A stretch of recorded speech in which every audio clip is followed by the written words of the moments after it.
हरे कृष्णा। आप सभी लोगों का स्वागत है आज की कक्षा में। श्रीमद् भगवद गीता श्लोक जिसमें आपको कंठस्थ करवाए जा रहे हैं।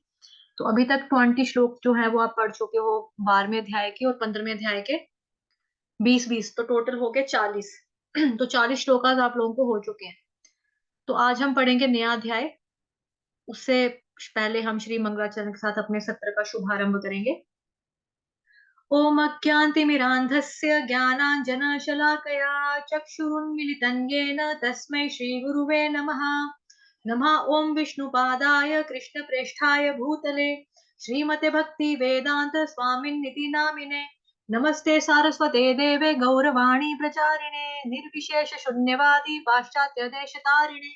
जय श्री कृष्ण चैतन्य प्रभु नित्यानंद श्री अद्वैत गदाधर श्रीवासादि गौर भक्त वृंद। हरे कृष्णा कृष्णा कृष्णा हरे हरे, हरे राम राम राम हरे हरे। हरे कृष्णा कृष्णा कृष्णा हरे हरे, हरे राम राम राम हरे हरे। हरे कृष्णा कृष्णा कृष्णा हरे हरे, हरे राम राम राम हरे हरे। हरे कृष्णा। आप सभी लोगों का स्वागत है आज के सत्र में श्रीमद् भगवद गीता अध्याय 16, जिसका शीर्षक है देवासुर संपद विभाग योग, संस्कृत में। ठीक है, हिंदी में भी है इसका नाम दैवी तथा आसुरी स्वभाव। तो पहले हम, कौन रीड करना चाहेगा आप में से? हैंड रेस करो, श्लोक मैं डिसाइड कर दूंगी। बाकी चीजें जो है वो कौन पढ़ना चाहता है? हैंड रेस करो। बबीता माता जी, ओके। श्लोक मैं गाऊंगी, उसके बाद आप गाएंगे। जी माता जी।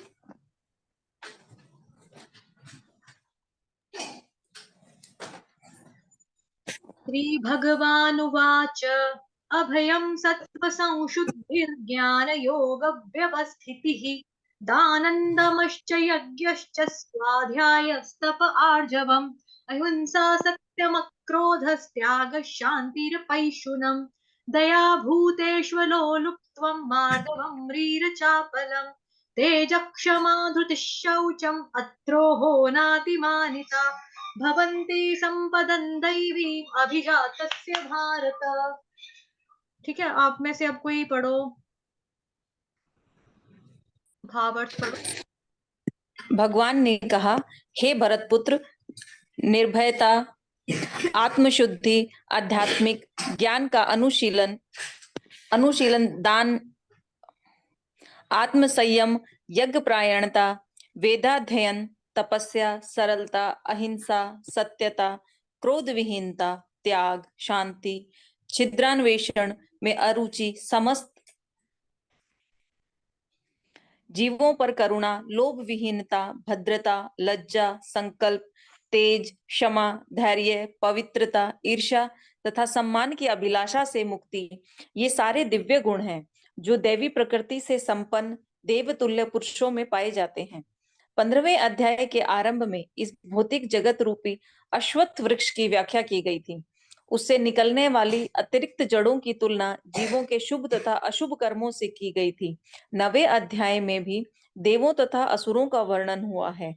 अब वैदिक अनुष्ठानों के अनुसार सतोगुण में किए गए सारे कार्य मुक्ति पथ में प्रगति के लिए शुभ माने जाते हैं और ऐसे कार्यों को देवी प्रकृति कहा जाता है। जो लोग इस दैवी प्रकृति में स्थित होते हैं वे मुक्ति के पथ पर अग्रसर होते हैं। इसके विपरीत उन लोगों के लिए जो रजो तथा तमोगुण में रहकर कार्य करते हैं मुक्ति की कोई संभावना नहीं रहती है। उन्हें या तो मनुष्य की तरह इसी भौतिक जगत में रहना होता है या फिर वे पशु योनि में या इससे भी निम्न योनियों में अवतरित होते हैं। इस 16वें अध्याय में भगवान दैवी प्रकृति तथा उसके गुणों एवं असुरी प्रकृति तथा उसके गुणों का समान रूप में वर्णन करते हैं। वे इन गुणों के लाभ तथा हानियों का भी वर्णन करते हैं। दिव्य गुणों या दैवी प्रवृत्तियों से युक्त उत्पन्न व्यक्ति के प्रसंग में प्रयुक्त अभिजातस्य शब्द बहुत सारगर्भित है। दैवी परिवेश में संतान उत्पन्न करने को वैदिक शास्त्रों में गर्भधान संस्कार कहा गया है। यदि माता पिता चाहते हैं कि दिव्य गुणों से युक्त संतान उत्पन्न हो तो उन्हें सामाजिक जीवन में मनुष्य के लिए बताए गए 10 नियमों का पालन करना चाहिए।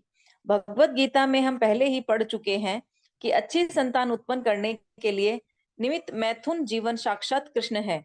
मैथुन जीवन ग्रहित नहीं है। यदि इस कृष्ण भावनामृत में प्रयोग किया जाए तो लोग भगवान कृष्ण भावनामृत में है। कम से कम उन्हें तो कुत्ते बिल्लियों की तरह संतानें उत्पन्न नहीं करनी चाहिए। उन्हें ऐसी संतानें उत्पन्न करनी चाहिए जो जन्म लेने के पश्चात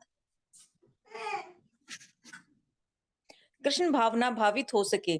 कृष्ण भावनामृत में तल्लीन माता पिता से उत्पन्न संतानों को इतना लाभ तो मिलना ही चाहिए। वर्णाश्रम धर्म धर्म नामक सामाजिक संस्था है। वर्णाश्रम धर्म नामक सामाजिक संस्था है जो समाज को सामाजिक जीवन के 4 विभागों एवं काम धंधों अथवा वर्णों के 4 विभागों में विभाजित करती है। मानव समाज को जन्म के अनुसार विभाजित करने के उद्देश्य से नहीं है। ऐसा विभाजन शैक्षिक योग्यताओं के आधार पर किया जाता है। ये विभाजन समाज में शांति तथा संपन्नता बनाए रखने के लिए है। यहाँ पर जिन गुणों का उल्लेख हुआ है उन्हें दिव्य कहा गया है और वे आध्यात्मिक ज्ञान में प्रगति करने वाले व्यक्तियों के निमित्त हैं, जिससे वे भौतिक जगत से मुक्त हो सके। वर्णाश्रम संस्था में सन्यासी को समस्त सामाजिक वर्णों तथा आश्रमों में प्रधान या गुरु माना जाता है। ब्राह्मण को समाज के 3 वर्णों क्षत्रिय, वैश्य तथा शूद्रों का गुरु माना जाता है, लेकिन सन्यासी इस संस्था के शीर्ष पर होता है और ब्राह्मणों का भी गुरु माना जाता है। सन्यासी की पहली योग्यता निर्भयता होनी चाहिए, क्योंकि सन्यासी को किसी सहायक के बिना एकाकी रहना होता है।